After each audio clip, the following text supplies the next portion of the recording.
Hello दोस्तों, ये जो दौर चल रहा है कोविड-19 महामारी का दौर है। भारत के अंदर दूसरी लहर आ चुकी है। हर जगह में, हर ज़िले और हर राज्य के अंदर बहुत सारे मरीज कोविड-19 पॉजिटिव आ रहे हैं और एक बहुत ज़्यादा डर का माहौल बन गया था। इस सब की स्थिति में देश में सरकार के बहुत सारे दायित्व रहे। सरकार ने कई सारी बातें बताई, जागरूकता के लिए आपको अलग अलग तरीक़ों से एजुकेट करने की कोशिश करी। आज इस वीडियो में हम यह डिस्कस करने वाले हैं जिसके बारे में कोई भी बात नहीं करता है, वह बहुत इंपॉर्टेंट टॉपिक है। जी हाँ दोस्तों, मैं बात कर रहा हूँ कि कोविड-19 से रिकवर होने वाले के बाद के फेज़ की। दोस्तों, आपको सरकार और कई सारे एजेंसीज सही, साथ में डॉक्टर्स, मेडिकल स्टोर्स वाले और आपके रिलेटिव्स भी ये सब बातें बताते होंगे कि कोविड से बचाव कैसे करें। यूट्यूब पे भी आपने कई सारे वीडियो देखे होंगे। आपको सुनने में ऐसा लग रहा होगा कि ठीक होने के बाद हमें क्या खास करने की ज़रूरत है, लेकिन जो लोग कोविड महामारी से संक्रमित हुए हैं और उसके बाद ठीक हो गए, एक बार उनसे जाके आप पूछिए। यह बीमारी के ठीक होने के बाद भी कई सारे ड्रामेटिक चेंजेस आपके शरीर में होते हैं, जिसकी वजह से पेशेंट बहुत ही ट्रॉमा में रहता है और उसे कई सारी तकलीफ़ें होती हैं, जिनसे डरने की आवश्यकता नहीं है, पर सही जानकारी से आप उससे ईजीली गुजर सकते हैं। दोस्तों, इस वीडियो में हम इन्हीं चीज़ों के बारे में डिस्कस करेंगे, तो आइए बिना देर किए इस वीडियो में हम कुछ नया जानते हैं।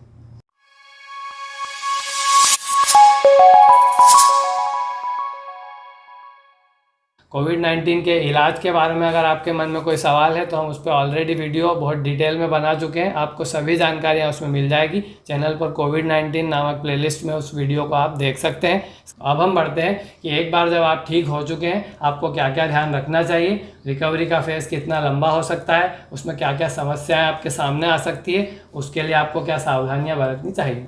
सबसे पहली चीज़ है, एक बार 15 डेज़ की यह डिसीज़ बताई जाती है और उसके बाद में पेशेंट के ऊपर कोई भी ध्यान नहीं देता है, लेकिन 15 दिन के बाद जो रिकवरी फेज़ होती है उसमें पेशेंट्स को अचानक से कमज़ोरी आना, उनकी हार्ट रिदम में चेंजेस आना, सांस में दबाव का फील होना, चेस्ट में हैवीनेस का फील होना, अचानक से 1 महीने के भीतर फिर से बुखार आने जैसा लगना, हरारत होना, कमजोरी और इस तरह की समस्याएं, कई बार चक्कर आना, उल्टी होना जैसी चीज़ें भी पेशेंट्स में देखी गई है।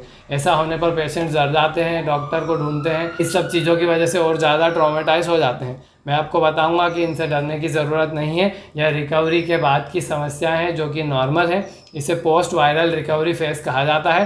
15 दिनों के बाद भी आपकी पूरी रिकवरी और बॉडी को पहले जैसा होने में 1 से 2 महीने तक का समय लग सकता है। यह डिपेंड करता है आपकी डिग्री ऑफ डैमेज पे, यानी कि आपके लंग्स और बाकी ऑर्गन्स पे कितना डैमेज हुआ है, उसके हिसाब से आप 1 से 2 महीने में पूरी तरीके से ठीक हो जाते हैं। कई बार सीवियर स्टेज के मरीजों को 2 महीने से भी ज़्यादा का समय लगता है पूरा ठीक होने में।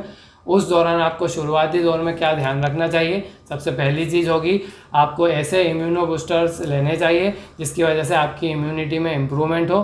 वे उन पेशेंट के लिए और भी ज़्यादा ज़रूरी है जो हॉस्पिटलाइजेशन से घर आए हैं या फिर जिन्होंने होम आइसोलेशन में ट्रीटमेंट के 11 to 12 डेज़ के बाद स्टेरॉइड्स चालू किए हैं और उन्हें बंद कर दिया है। स्टेरॉइड्स आपकी बॉडी में इम्यूनिटी को थोड़ा रोक के रखते हैं ताकि बॉडी के इम्यून सिस्टम शरीर के ऑर्गन्स को डैमेज ना करें और आप इस बीमारी के फेज से धीरे से बाहर आ जाएं।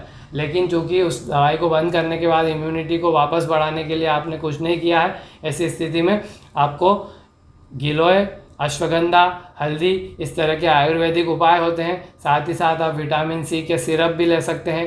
हिमालय कंपनी ने आयुर्वेदिक में ऐसी सिरप्स बनाई हैं, जैसे कि इम्यूसेंट नामक एक सिरप और टेबलेट दोनों फॉर्म में अवेलेबल होता है। सुबह शाम इसका 1 ढक्कन या 1 गोली आप ले सकते हैं। उसके अलावा सेप्टिलिन सिरप हिमालय की मिल जाएगी। सेप्टिलिन टेबलेट्स के फॉर्म में भी आती है। जिन्हें सिरप पसंद है वह 1 ढक्कन सुबह शाम लेंगे, इससे इम्यूनिटी बहुत जल्दी से बूस्ट होती है। अगर आप टेबलेट प्रेफर करते हैं तो वह भी 1 टेबलेट सुबह शाम आप ले सकते हैं। अश्वगंधा खाली पेट लिया जाना चाहिए, गिलोय को खाने के बाद में लिया जाना चाहिए। दोनों ही टेबलेट शुरुआती 10 दिनों में आप सुबह शाम लीजिए, बाद में आप इसे कम करते हुए दिन में 1 बार भी ले सकते हैं। ये सभी दवाइयाँ जनरली आयुर्वेदिक होती हैं और ये आपकी नेचुरल तरीके से इम्यूनिटी को तुरंत बढ़ा देती है ताकि बॉडी में वापस से किसी और इन्फेक्शन को फाइट करने की ताकत आ जाए। दूसरी और इम्पॉर्टेंट चीज़, एक बार आपका कोविड ठीक हो गया है, आप अमर नहीं हुए हैं। दोस्तों, बार बार कहना चाहूँगा कि कुछ लोग ऐसा सोचने लगते हैं कि अब हम ठीक हो गए, हमारे बॉडी में अब एंटीबॉडी आ जाएगी, अब हम बिना मास्क के घूम सकते हैं, तो ऐसा नहीं है। आपको वो सारी सावधानियाँ, जैसे कि मास्क पहनना, बार बार अपने हाथ किसी नई चीज़ को छूने के बाद धोते रहना और जो सावधानियाँ सरकार बता रही हैं उन्हें वैसे ही फॉलो करते रहना है। अब आपको ज़रूरी रहेगा कि उन सब चीज़ों को जिन्हें आपने बीमारी के दौर में छुआ है या उपयोग किया है, उनको एक एक करके अपनी बॉडी पर स्ट्रेस न डालते हुए उन्हें साफ़ करना है, सैनिटाइज़ करना है, ताकि उन पे मौजूद जो वायरस के पार्टिकल्स हैं या जीवित वायरस भी हैं वो वापस से आपको इन्फेक्ट ना करें।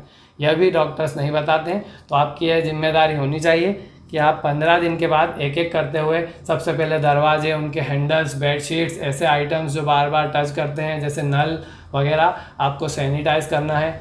उसके लिए आप या तो अल्कोहल बेस्ड सैनिटाइज़र या फिर सोडियम हाइपोक्लोराइड का 1% सॉल्यूशन है, वो मार्केट में इजीली अवेलेबल है, उसका उपयोग कर सकते हैं।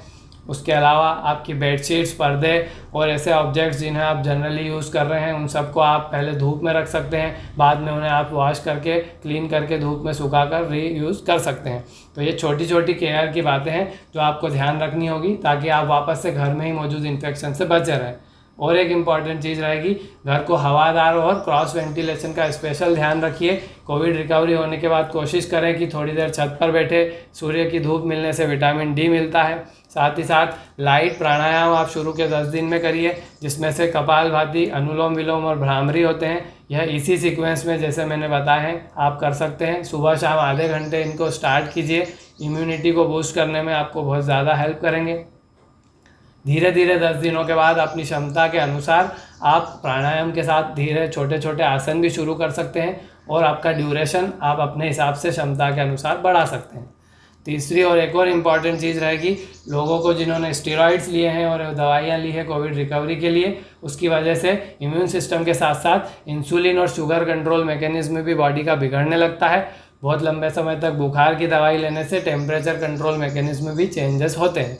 तो आपको शुगर कंट्रोल करने के लिए डॉक्टर से सलाह लेनी चाहिए। रिकवरी के बाद शुगर लेवल नॉर्मल रहे, इसके लिए जो भी प्रयत्न किए जा सकते हैं आप करिए। अगर इंसुलिन की आवश्यकता है तो 1 बार या 2 बार लेकर फिर मेडिसिन से उसे कंट्रोल रख सकते हैं। अगर ऑलरेडी कंट्रोल में है तो गिलोय आपके लिए वरदान साबित होगी और नेचुरली आपके शुगर को कंट्रोल कर लेगी।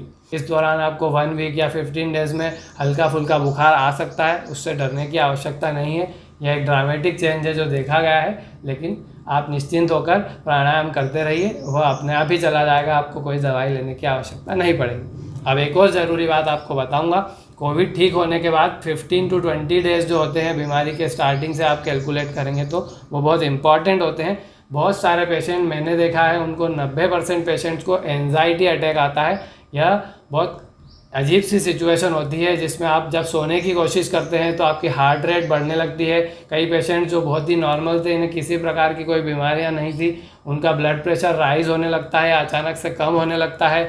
सोने की कोशिश करने पर आंख बंद ही नहीं कर पाते हैं।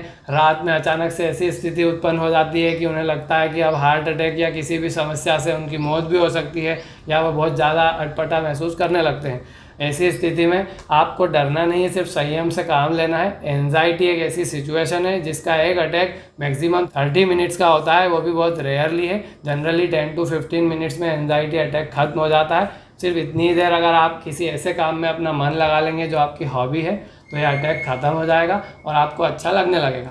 इसके लिए आप सबसे पहले आपके किसी प्रियजन या मित्र से बात करिए। फ़ोन पर बात करने से आपको रिलीफ फील होगा। अगर आप यंग एज के हैं, आपको कंप्यूटर गेम्स या मोबाइल चलाना पसंद है तो उसमें अपने आप को बिजी रखिए। रात के समय पेट केबल यानी प्रोन पोजीशन होती है, इसमें लेट जाइए, उससे आपकी बॉडी को ऑक्सीजन भी ज़्यादा मिलती है और इस पोजीशन में हार्ट को अच्छा फील होता है, जिससे हार्ट मसाज होती है और आपकी हार्ट रेट भी नॉर्मल कंट्रोल में रहती है। साथ ही अगर आप म्यूज़िक पसंद करते हैं तो हेडफोन्स लगाकर या खुली आवाज़ में आप गाने सुन सकते हैं। अपने आप को टीवी देखने में बिजी रखिए। रिक्वेस्ट ये रहेगी कि आप न्यूज़ चैनल पर स्विच ना करिए, उससे एंजाइटी और बढ़ जाएगी। वहाँ पर ज़्यादातर नेगेटिव खबरें ही आजकल दिखाई जा रही हैं। तो इन ऐसी चीज़ें करके अपने मन को बहलाए रखिए। एंजाइटी 5 से 10 दिन में ऑटोमेटिकली ख़त्म हो जाती है और 90% केसेस में कोई दवाई नहीं लेनी पड़ती है। अगर आपको बिल्कुल भी नींद नहीं आ रही है, अपने आप को आप बिजी नहीं रख पा रहे हैं, ऐसी स्थिति में हिमालय कंपनी की तगर नाम की एक मेडिसिन आती है जो नेचुरल स्लीप को इंड्यूस करती है। इससे कोई हार्मफुल इफ़ेक्ट्स नहीं देखे गए हैं। आप शुरुआती 5 दिनों में 2 गोली सोने के पहले लेकर सोने की कोशिश करिए, आपको अच्छा फील होगा। 5 दिनों बाद 1 गोली आप ले सकते हैं या अप टू 10 to 15 डेज आप ले सकते हैं, फिर इसे बंद कर दीजिए। नेचुरली स्लीप आपको आने लगेगी। उसके लिए एक और बहुत ही प्रैक्टिकल तरीका है और बहुत ही ज़्यादा इफेक्टिव भी है, वो है भ्रामरी प्राणायाम। दोस्तों, भ्रामरी आपके ध्यान को केंद्रित करता है, इधर उधर की बातों से मन को हटाता है और आपको स्लीप को इंड्यूस करने, बॉडी में ऑक्सीजन का लेवल बढ़ाने और बॉडी को काम और रिलैक्स करने में हेल्प करता है। भ्रामरी करने का तरीका आप जानते ही होंगे, नहीं तो आप यूट्यूब पे वीडियो देख सकते हैं, इजीली आप सीख जाएंगे। 5 से 10 के सेट में आप भ्रामरी करिए, उसके बाद में आप रिलैक्स फील करेंगे और सोने की कोशिश करिए। मैं दावा करता हूँ आपको नींद आ जाएगी। तो इस तरह के एपिसोड्स आपके अंदर 1 महीने से लेकर 2 महीने के बीच में हो सकते हैं, उससे आपको डरना नहीं है। जिनको कमजोरी लग रही है कोविड से रिकवर होने के बाद, वो ड्राई फ्रूट्स का सेवन बढ़ाएं। हलवा अगर उन्हें पसंद है तो आप वो खा सकते हैं। दलिया भी बहुत ज़्यादा कारगर होता है। ऐसे फ्रूट्स खाएं जो पचने में आसान हो और जल्द से जल्द एनर्जी दें। अगर आपकी शुगर कंट्रोल में है तो आप सुबह शाम 1 चम्मच ग्लूकोज को पानी में डालकर उसमें एक चुटकी भर नमक डालकर पिएंगे तो तुरंत एनर्जी मिलती है और आपके ब्रेन और हार्ट और ऐसे वाइटल ऑर्गन्स को तुरंत एनर्जी पहुंच जाती है। ग्लूकोज बहुत इफेक्टिव होता है और मार्केट में इजीली अवेलेबल भी है। स्लीप की प्रॉब्लम है तो मैंने आपको मेडिसिन ऑलरेडी बता दी है। इसके अलावा आपको ऐसा लगता है कि हार्ट बीट बहुत ज़्यादा बढ़ रही है, ब्लड प्रेशर नॉर्मल नहीं रह रहा है और बहुत ज़्यादा इंक्रीज़ हो चुका है, उस स्थिति के अंदर आप ब्लड प्रेशर को रेगुलेट करने के लिए हिमालय की आयुर्वेदिक टेबलेट आती है अवाना, उसे 5 से 6 दिन के लिए डॉक्टर के परामर्श लेकर स्टार्ट कर सकते हैं। मैं बार बार कहूँगा इसमें डॉक्टर के परामर्श ज़रूर लें, क्योंकि आयुर्वेदिक मेडिसिन से भी साइड इफ़ेक्ट हो सकते हैं। तो अगर बहुत ज़्यादा स्थिति कंट्रोल के बाहर लग रही है तो आप मेडिसिन ले सकते हैं, वरना सिर्फ प्राणायाम और मैंने जो हेल्दी डाइट हैबिट्स बताई इनसे ही आपको रिलीफ मिलने लगेगा। कुछ पेशेंट्स को उल्टी होना और कुछ दूसरी समस्याएं होती है, तो उल्टी के लिए आप रेगुलर मेडिसिन OTC अवेलेबल है। आप किसी भी मेडिकल स्टोर पर जाएंगे, उल्टी के लिए दवा बताएंगे, वो आपको दे देंगे और आप दवाई को ज़रूरत पड़ने पर ले सकते हैं। जब आपकी ठीक हो गई है प्रॉब्लम तो उस दवाई को आपको बंद कर देना है। कोविड रिकवरी का जो फेज़ होता है इसके बारे में आपको कोई सलाह नहीं देता है, मैंने ज़रूरी समझा इसलिए यह वीडियो मैंने बनाया है। इसके अलावा ऐसे कोई ड्रास्टिक एपिसोड्स आपके साथ होते हैं तो उसके लिए आप नीचे कमेंट सेक्शन में मुझसे पूछ सकते हैं, या फिर कोई ऐसी समस्या होती है जो आपको लगता है कि इसके लिए डॉक्टर के पास जाना आवश्यक है तो आप अपने डॉक्टर से भी सलाह ले सकते हैं। अगर आपके मन में कोविड रिकवरी से जुड़े हुए और भी कोई सवाल है, बेझिझक आप नीचे कमेंट में मुझसे पूछ लीजिए, कोशिश करूँगा कि आपके सभी सवालों का जवाब दूँ। बहुत बहुत धन्यवाद इस वीडियो को एंड तक देखने के लिए। मैं आशा करता हूं कि आपको इस वीडियो से मिली हुई जानकारी से फ़ायदा पहुंचा होगा। अगर हाँ तो आप इसको एक लाइक ज़रूर करिएगा। नीचे सब्सक्राइब का बटन दबाकर हमारे चैनल के साथ जुड़े रहिए। आगे और भी इसी तरह की अपडेट्स हम आपके लिए लाते रहेंगे। दोस्तों मैं हूँ डॉक्टर पाठक, मिलते हैं अगले किसी और वीडियो में नई जानकारियों के साथ। तब तक के लिए देखते रहिए, स्वस्थ रहिए।